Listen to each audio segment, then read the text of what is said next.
Hi guys, hope you are doing well. You're watching my channel English Literature and today my topic of discussion is the age of sensibility. तो इससे पहले हमने बात की थी the age of Augustan age पे, ठीक है। उसमें हमने देखा था कि राइटर्स ने जो है रैशनैलिटी पर थोड़ी सी बात की हुई है। इसके अलावा जो है सेंसिबिलिटी के ऊपर इतनी बात नहीं हुई, इमोशंस के ऊपर बात नहीं हुई, लेकिन रीज़न के बारे में बात हुई है। और इसके अलावा जो है इसमें इमिटेशन करने की कोशिश की है राइटर्स ने, क्लासिकल राइटर्स की, ठीक है। तो एज ऑफ सेंसिबिलिटी जो है उसमें हम देखेंगे कि इमोशंस के बारे में बात की जाती है, सोसाइटी के बारे में बात की जाती है, ठीक है। तो इसका जो टाइम पीरियड है 1745 से 1785 के दरमियान रेंज करता है। इसके इंट्रोडक्शन की बात करें तो age of sensibility also known as pre romantic age. Pre romantic age जो है, रोमांटिक एज स्टार्ट होती है 1798 से। तो तब पब्लिश हुई थी lyrical ballads of William Wordsworth. उसके बाद रोमांटिक एज स्टार्ट हो जाती है, ठीक है। तो उससे पहले जो है वो प्री रोमांटिक एज है। ये जो टाइम पीरियड है 1785 तक या 1798 तक, तो ये न्यू क्लासिकल टाइम पीरियड है। न्यू क्लासिकल कहते हैं कि जिसमें अभी राइटर्स जो हैं वो पुराना जो क्लासिकल वर्क है उसी को ही इमिटेट करने की कोशिश कर रहे हैं, ठीक है। और तो ये ट्रांजिशन है between the new classical as and the romantic as. Romantic as में बहुत ही ज़्यादा इमोशंस और नेचर के बारे में बात की है, तो ये उसकी बेसिक्स हैं, ये उसकी बुनियाद रख रहे हैं। जो द एज ऑफ सेंसिबिलिटी है ये उसकी रोमांटिक एज की पहले वाली हल्की सी फॉर्म है। ये अभी फुली इस्टेब्लिश नहीं हुआ, ठीक है। जब लिटरेचर में इमोशंस फुली इस्टेब्लिश हो गए तो रोमांटिक एज में उसे काउंट किया जाने लगा, ठीक है। उसके बाद अगर हम बात करें writers move away from reason and logic. इससे पहले वाले टाइम पीरियड में रीज़न एंड लॉजिक के बारे में बात की गई है, लेकिन अब focusing on emotion, imagination and the nature. अब ये फुली डेवलप नहीं है, लेकिन रोमांटिक एज में फुली नेचर के ऊपर लिखा जाएगा, ठीक है। की फीचर्स की बात करें तो emphasis on emotion and feelings, literature become more sentimental, exploring human emotions deeply. तो इस पर इमोशंस और फीलिंग के ऊपर बात की जा रही है, सेंटिमेंटल हो रहा है लिटरेचर। और अब रीज़न से हट के बात की जाती है, ठीक है। Rise of sentimental and moral literature.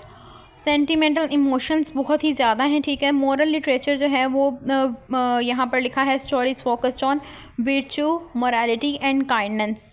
विर्चू मतलब नेकी के बारे में, अच्छे काम के बारे में कहा जा रहा है, ठीक है। मोरालिटी के बारे में, काइंडनेस के बारे में। उसके अलावा है गॉथिक एलिमेंट्स अपेयर। गॉथिक कहते हैं हॉरर, तो जिसमें हॉरर एलिमेंट पाया जाए वो गॉथिक एलिमेंट है, ठीक है। Themes of mystery, horror and supernatural begins to emerge, ताकि एक गॉथिक इफेक्ट दिया जा सके, एक हॉरर इफेक्ट दिया जा सके किसी भी राइटिंग को, ठीक है। उसके अलावा है नेचर एंड द सबलाइम। तो writers admired nature, beauty and power, inspiring deeply emotions. Nature के बारे में और इसकी पीक जो क्वालिटीज़ हैं उनके बारे में बात की गई है। सोशल क्रिटिसिज्म है, literature started highlighting poverty, operation and injustice. जो राइटर्स हैं उन्होंने सोसाइटी के बारे में लिखा है, उसके जो मसले मसाइल हैं उनके बारे में लिखने की कोशिश की है, और जो अगले वाले जो जनरेशन्स हैं उनको भी आगाह किया जा रहा है, और उस वक्त की पावर को भी, ठीक है। उसके अलावा मेडिवल रिवाइवल है। मेडिवल में वही आ जाते हैं जो हमारे पुराने क्लासिकल जो राइटर्स की थीम्स हैं, उस वही रिवाइवल है उनका। Interest in medieval literature, folklore and chivalry grew, ठीक है। उसके बाद अगर हम की राइटर्स और इनके वर्क की बात करें तो थॉमस ग्रे बहुत ही फेमस नाम है, ठीक है। एलिगी कहते हैं जिसमें हमने किसी की डेथ वगैरह के बारे में अफसोस वगैरह किया गया हो, ठीक है, डेथ हो बहुत ही ट्रेजिकल, उसे एलिगी कहते हैं, ठीक है। Written in a country churchyard, तो ये उनकी एक राइटिंग है, 1751 में पब्लिश की गई है। उसके अलावा लॉरेंस स्टर्न, इनकी राइटिंग है the life and opinions of Tristram Shandy, जो कि पब्लिश हुई है 1759 में। उसके अलावा Henry Mackenzie, the man of feeling, in 1771। Edmund Burke, a philosophical inquiry into the sublime and beauty, जो कि पब्लिश की गई है 1757 में, ठीक हो गया। उसके अलावा है सैमुअल जॉनसन, बहुत ही फेमस नाम है सैमुअल जॉनसन।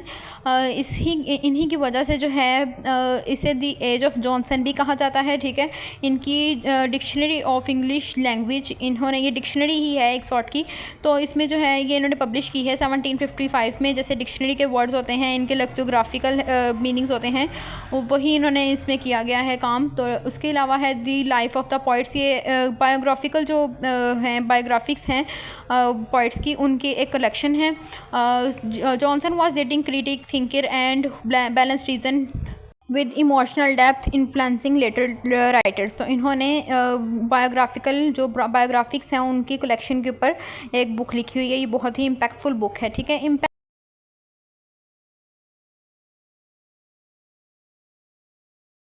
और कंक्लूजन जो है वो shift literature from reason to emotion paving the way for romanticism, ठीक है। रोमांटिसिज्म के लिए जो रास्ता है वो पुख्ता किया है।